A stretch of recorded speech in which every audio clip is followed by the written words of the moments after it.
Hey, guess what, friend? The highest ROI marketing channel for your law firm costs almost nothing, and you're already sitting on a gold mine. All right, and we're here with Delisi Friday, founder of First Call Friday. Excited to talk about referral marketing. Welcome to the show, Delisi. Hi, Darren. Thanks for having me. Yeah, I'm super excited to have you on because, we've been doing this whole series on profit. And as we'll learn later in the year, it's so integral to profit, because one of the biggest spending categories for law firms is marketing. But unfortunately, where everyone thinks they need to go in to this big ad spend, need to spend all kinds of money. And certainly there are firms that works well for, but referral marketing will always be number one, I think. What do you think? All I talk about is referral marketing. So, yes, 100% yes. I am someone who will say as loud as I possibly can, no ad will ever beat the level of trust that comes with a referral. A referral Yeah. will always trump an ad for that reason because they're so strong, which means they convert at much higher rate and that trust is built into them and an ad can never buy that. Yeah, we just talked a couple episodes ago with Tim Semmelroth, biggest personal injury firm in Iowa and one of the biggest in the country. And he said that the biggest chunk of their new clients come from referrals, even in a big firm like that. So it's so powerful. Delisi, what is one belief about referral marketing that you think most people get wrong? That's actually a very easy answer. Okay. The most common thing people get wrong is referral marketing means networking. No, Ooh, tell me more. no, it does not. Okay. um, and here's a prime example. One of the key places I believe law firms should be putting their time and their money towards is marketing to former clients because former clients are some of the easiest places where you can get referrals. Mm, And that requires zero networking. That just requires a little bit of thought into how you're going to do that. Are you going to send them happy birthday cards every year? Are you going to have a summer event where you invite all of your former clients? Are you going to do something else? Maybe you do an email campaign, whatever that looks like for your firm. That doesn't require networking. And mhm. former clients is a gold mine for so many lawyers. Doesn't matter what practice area you're in, because those former clients can talk sincerely about what their experience was working with these law firms. And that is not networking. Referral marketing is not just networking. And that's one of the biggest misconceptions I hear on a regular basis. Yeah, absolutely. That's great. That's great to see that distinction, that it's different. What does How do you define success, or what does a successful referral marketer look like? A successful referral marketer, like inside of a law firm, or Like, successful referral marketer could be the lawyer who's taking an action. yeah, the lawyer taking action. What does it look like for them? I define success as having a plan. These are the things that I want to do throughout the Hmm. year, taking the action and actually executing on them. Okay. And that's success for me. One thing you'll notice is I didn't put a certain amount of cases that come into the firm that are referred because that is such a hard number to come up with and it's going to be different for everyone. So, Hmm. anytime I talk to a new law firm, I say, look, I cannot guarantee results. You can't either. And if I could, I'd be retired. I wouldn't be doing this. I would just be living life because I'd be so stinking rich. But what I can guarantee is having a plan and taking an action is going to increase the likelihood you have of success by generating more referrals into your law firm. But success is not saying, oh, I have all of these ideas. Let me think about which ones I want to do. Well, if you don't take the action, you're never going to see the results. So for me, success is coming up with a plan, determining who does what by when, executing on that plan, and eventually that will turn into referrals. The next step of that is going to be when you have referrals coming in, let's measure, are those increasing?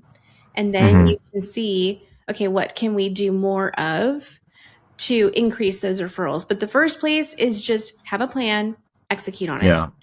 Yeah, that's great. It's the doing that matters. It You've got to is. actually make it happen. Well, and the hard part is, you know what's fun for me? Coming up with the ideas. I can come up with Yeah. ideas all day long. That's so much fun for me. Hmm. But the challenging part is, okay, let's talk about time, team, and tools. How much time do we need to do this? Who on our team is going to be responsible? What tools do we need? And tools Yeah. could be money as well. And then deciding what you're capable of. Because if you have a whole bunch of ideas, but none of them ever see the light of day, then you're not going to have success. Absolutely. Yeah. We talked before about like how you approach this. There's various levels, right? One of the first questions you like to ask is how much can you spend on this, right? Like are we going high budget? Are we going low budget? There's different strategies involved. Can you give us maybe an example of an easy strategy for like, a law firm that doesn't have a lot of room and maybe something more advanced? Yes. So easy, small budget or no budget. 100% of law firms do not convert every phone call into their office. So the easiest place you can start that costs $0 is talking to your intake and saying, okay, what are the calls that you're getting that are cases we cannot accept because it's a different practice area or it doesn't meet our standards for case acceptance? Train your Hmm. intake team to make warm transfers. So instead of saying, I'm so sorry, Darren, that's not a case we accept. We unfortunately cannot help you. Good luck. The Yeah. experience is then, I'm so sorry, Darren. Unfortunately, that's not a case that we handle here in our office. However, we have a great relationship with the Gonzalez law firm up the road. I know their intake manager, Susan. Would you like me to make a warm transfer? Completely different experience. And now that potential new client Wow. that would have been rejected and now doesn't know where to go is Yeah. warm transferred to someone who can help. And now that warm transfer creates a referral relationship with another firm. And that's where you can Mm. start your referral network.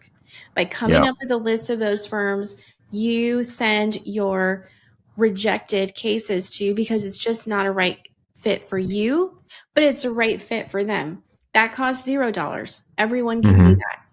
The next step would be a smaller budget and saying, at the very least, every single person should be sending a happy birthday card to a current and a former client.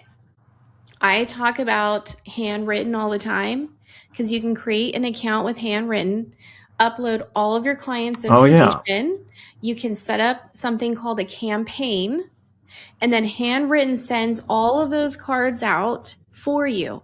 You set it and forget it. It takes maybe an hour to do unless you need time creating the list, and it's done. I have an affiliate link and a code if anyone wants a discount because I do get 10% off that I can share with everyone. But Yeah. that is, let's say it's like $3.50 a card. But Hmm. think about it. That $3.50 a card is a card you don't have to print. You don't have to True. sign. You don't Yeah. have to stuff. You don't have to put postage. You don't have to remember. There are so many like things that can happen that could prevent you from getting that out. And it also means your office isn't having to go to the post office each month. And your Hmm. office isn't having to say, okay, Darren, here are the birthday cards you need to sign this month because handwritten can do it for you with a real pen. And so, small budget, at the very least, I'm recommending they do birthday cards to their clients because honestly, when's the last time you got a birthday card? No Yeah. one sends me birthday cards, not even my mom. My mom doesn't even call me on my birthday. My mom sends me a text, and I have to tell her, Mom, that's unacceptable. That's unacceptable. So, Yep. so send a birthday card. It's not going Okay. to break the bank. Mm-hmm. Next, I would say email marketing. There are companies out there, like my friend Charlie Mann has Red Kraken. There are companies that can help you do weekly emails to your email list. You don't have to hire someone internal, just use a company to help you stay in touch with those clients. And the reason I say that is there have been times where I have an example of a client who, and it's just personal injury because I was spent 7 years working inside of a personal injury law firm. People get in car crashes more than once.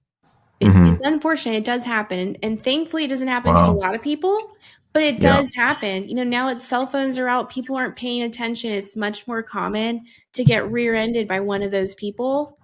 And there were instances where someone would get referred to the law firm and didn't come to us directly.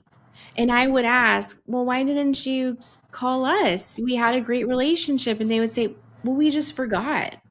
And that was on me as a legal marketer for not doing something to keep in touch with my former clients because they simply forgot about us.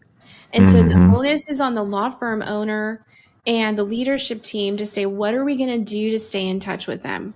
If you don't want to do email marketing and you hate that, okay, great. Why don't you throw a holiday party and invite your former clients? Why don't Yeah. you do a beginning of summer, end of school party and invite all of your clients and make it family friendly? Why don't you host a movie night at your local movie theater? You can rent out a theater for like $2,500 and then just pay for some popcorn. Fill that theater with people. And so those things can cost, the movie theater idea is like $2,500 plus like some snacks and drinks. Let's call it $3,500. That's not going to break the bank. Um, Mm-hmm. and then if you want to do email marketing, then you're going to spend probably $1,000 a month, $1,500 a month to do something like that. And it keeps in touch each month or each week. And so Yeah. those are things that I suggest smaller law firms do that aren't going to really be a huge stretch on the budget. For the midsize and the 8 to 9 figure law firms out there that have a bigger budget, Mm-hmm. sometimes those people have enough budget to actually hire someone whose job is to nurture those relationships. That's Okay. what I used to do in my last law firm. It's why I'm an advocate of it, because I noticed if I maintained those relationships and I did something every 30 days to stay in touch, I saw more referrals and we generate Yeah. more business that way. So it's Okay. using that budget to either hire someone internal and that's their job, or if you're not ready for that, deciding what you're going to do every 30 days, every quarter to keep in touch with those individuals and truly nurturing them. Maybe it's Yeah. meeting them in person, creating an experience with them. You guys all go to a game or a concert together. Maybe it's gifting, whatever that looks like, but using your budget to nurture those relationships because out of sight, out of mind. You have to stay Mm-hmm. in front of them. Yeah. Yeah. We all have such short attention spans these days. Yeah. Is that really the key principle? Is just making your presence known? I mean, I think a lot of people think about referral marketing and they're like, I gotta pester people and bug people for introductions, but is it really just making your presence known? That and also I am someone who really believes referral marketing is about relationships. So I don't think Mm-hmm. about it I think about it differently because I try every day just to be a human. Yeah. And so for me, I think differently, and this is what I teach because not every outreach has to be a sale. It can just be Mm. caring about someone. So, for Okay. example, if someone is listening to one of your recent Profit First podcast episodes and it resonates with them, a Yeah. very easy thing they can do is share the link to that podcast episode and say, Hey, Darren, I was listening to this podcast episode and I really loved what the host said about blank. I wanted to share it with you. That's not salesy. That's adding value. Yeah. That's sharing something that can help a referral partner and better their business. Hmm. Relationship and referral marketing can just be as simple as caring and sharing something of value and helping a person. It doesn't always have to be, hey, Darren, how's it going? You want to send me a case? No, I wasn't want to talk to that person. But if I'm constantly Yeah. sharing things that tell you I'm thinking about you or help you in your business and I'm just like being a person, that's Hmm. very different. So I love that you went there, because this is like the deeper level, like going beyond tactics to like referral marketing is an attitude, right? It's a Ooh. way of speaking. There's a certain there's a style, there's a element of luxury that you can bring in, right? I was talking to one of our clients, and she's been trying to get out of the intake, and all of her cases are referrals pretty much.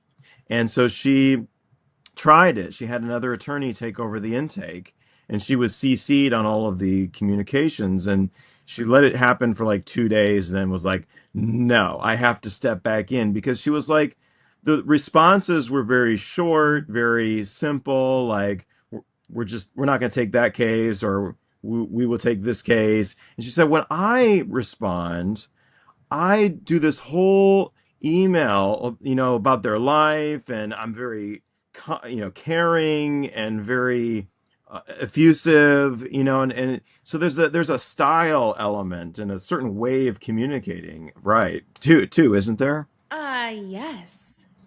Have you ever heard the phrase, how you do anything is how you do everything? Yes, That's yeah. exactly what you're making me think of right now.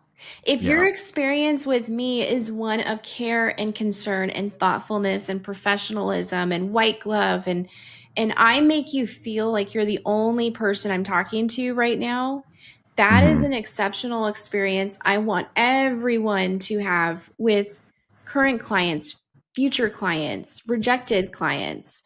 Yeah. But I think the hard part about our industry is sometimes we take so many phone calls like that Hmm. sometimes we become kind of like robots. And I Yeah. see it with, like, for example, I did personal injury for so long. There came a certain point in time where I felt like I became a bit numb Mm. to the conversations because I hear them so often. Oh, sure. And it's and some of that is protective, right? My body and my brain is protecting me from trying to show as much emotion because I'm trying to be professional and understand what I need to do because someone just lost their loved one. And Mm. this like business person turns on, but it also kind of takes away the heart and the connection you have with someone when you're talking through those things. And so I think sometimes we have to remember to talk to intake and talk to the people on our team and say, hey, let's not forget what it is that we're doing and who we're helping and how it changes their lives. Because sometimes we do it for so long that I think we forget this is their first time dealing with this. It's not ours, but they're Mhm. uncomfortable, they're unsure, they need help. It's the worst day of their life sometimes. And we have to show empathy. And so, Yeah. yes, I mean, that's a great example. She's caring and she's doing these things because that's who she is. And honestly, Yeah. sometimes you have to train for that. You truly do. Yeah. Not everyone has it. Hmm. Hmm. Yeah. Hard to teach for sure. Well, Delisi, where do you think this is going? The world is changing so fast. So much is happening with AI and technology. Where do you see referral marketing like 5 years from now? Yes, I find right now very interesting because everyone in legal is like AI, AI, AI. And then there are some of those like doomsday people who say AI is going to just take over all the jobs. I truly believe AI will never replace human connection, ever. Mm. And an AI, a robot, none of those things can replace the connection a person has with another person in real life, or with words, or with facial expressions, or with your tone of voice. That's not going to happen. And so, where do I see the industry in 5 years? My projection is going to be in 5 years, you're going to see the law firms who lean so heavily on AI that there's going to be a big distinction between those law firms and the law firms who say, that's not us. We will use AI to become more efficient, to draft documents, to summarize thousands of pages of discovery. However, we will not forget the human side of what we do, and we'll have real people talking to our clients and engaging with them. And I Yeah. think it will be up to our clients to decide which law firm is the right law firm for them. And I think in 5 years, that's a real question that potential clients are going to need to ask. Do I want to call that law firm and everything's a robot and everything's AI? Or do I want to call the other law firm and I know the name of my lawyer, I know the name of my case manager. If I want to pick up the phone, a person answers. That's where I Yeah. think we'll be in 5 years. Yeah, I almost think it's going to be more important and more valuable because people will need that trust factor. I think I see it right now. There's so many like AI ads and AI generated content, and it almost becomes just like mind numbing. And it's like I want like a really clear cut human response to something like um yeah, and the trust factor, like, with AI, there's so many different versions, there's so many different softwares and tools. Like, I feel like the having a human that you trust, that you have that deep connection with, is maybe going to be more important. Oh, absolutely. Think about here's some big practice areas where I see that being a huge piece of the pie. Criminal Mm, defense, yeah, personal injury, family law, immigration. Those are probably the four practice areas where I think that's going to be vital, because those are yeah, highly emotional situations and matters, and they need to talk to someone and they're feeling a lot of things. And definitely. so I think for those practice areas, it's going to be way more important, just like you mentioned, because there's such a human aspect of what we do. Yeah, yeah. Great stuff. Well, Delisi, tell us a little bit about how you got into this. What inspired you to focus on referral marketing? I fell into it. Um, I really think I was meant to just do this. My dad's a trial lawyer. When I was 14, I was answering phone calls at his office. So at 14, I was learning these things. My dad built his business on referral marketing and one church ad that he's done since I was a little kid. That's it. And when I was 14, I learned what I just said to you a few moments ago, where every call that came into our office was very important. If we couldn't help them, we would Mm, connect them with someone who could. And so I yeah, learned that skill when I was 14. And yeah.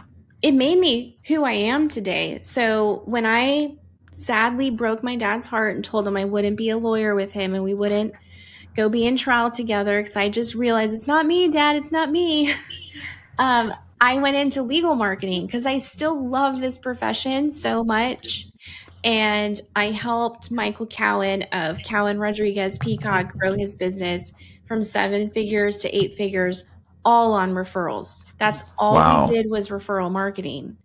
And then when I went to go work with our John Robbins at How to Manage a Small Law Firm, I learned the business side, but he also created such a community of lawyers who all cared about being better and having better law firms and being more efficient. And I fell in love with the community and the connection aspect of it. And all of those experiences together led me to say, I need to start a business. It's going to be all on referral marketing. I need to teach lawyers what I learned since I was a kid all the way until my last experience working with Arjan, and show them how to do it. Because if you think about it, they don't teach any of this in law school.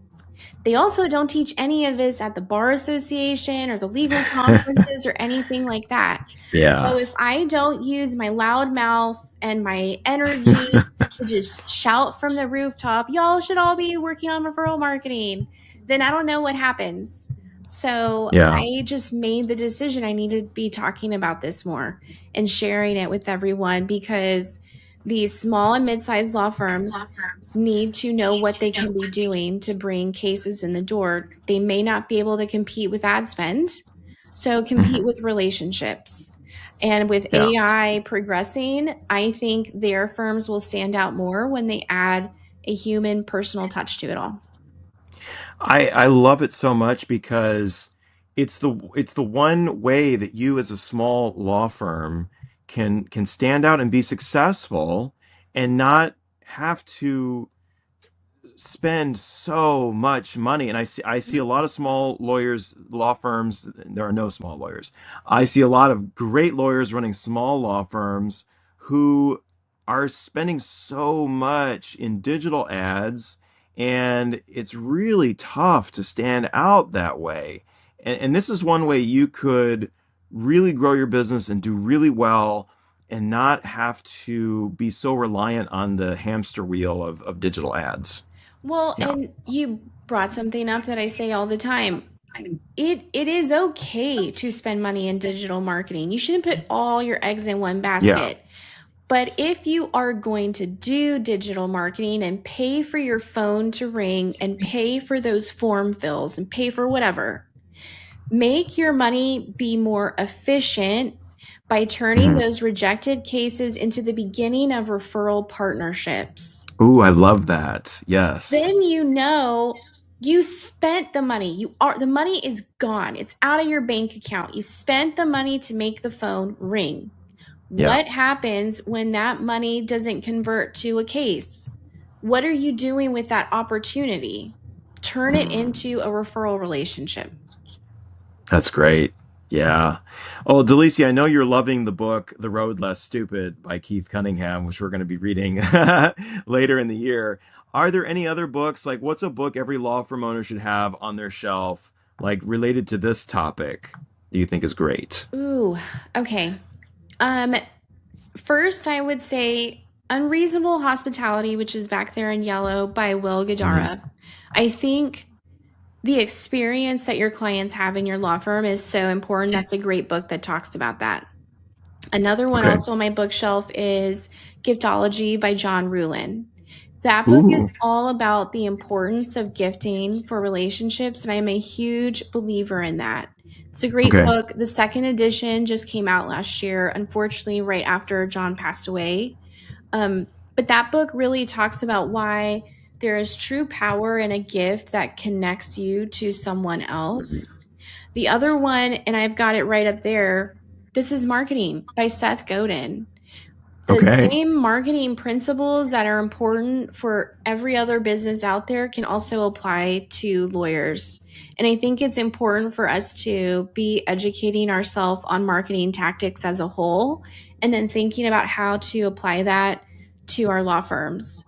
And then another one, just for fun, I read a lot of books, clearly, is The Last Conversation. It's somewhere back there by Jefferson Fisher. Have you read it? No, I haven't. Oh my God, Darren. Okay. First of all, Jefferson Fisher is here from Texas. He is a lawyer who is so likable. And when you hear his voice in the audiobook, you're like, yes, just keep talking to me. I could just listen to your soothing Texan accent all day long. But he is a lawyer who talks about the importance of communication and Mm, what your body says and your facial expressions say and what your words say when you're interacting with people and the importance of breath and all the things. Every lawyer should continue to study communication, mm, because communication to a client, communication to a judge, opposing counsel, potential new client, communication is just so important that I actually gift that book to lawyers because I'm such a fan of it. And so I'm a huge fan of The Last Conversation by Jefferson Fisher. If you don't like to read books, the audiobook is excellent. I've done both. Oh, great. Thank you so much for those great recommendations. You're We'll welcome. make sure we get all of those in the chat. Well, Delisi, it's been fabulous talking with you. If there's one thing that our listeners need to do that you want, if you do nothing at all after this episode, do this one thing, what would that be? It would be going right now to talk to your receptionist or your intake team and saying, give me a list of all of the calls that came into the office and we rejected them.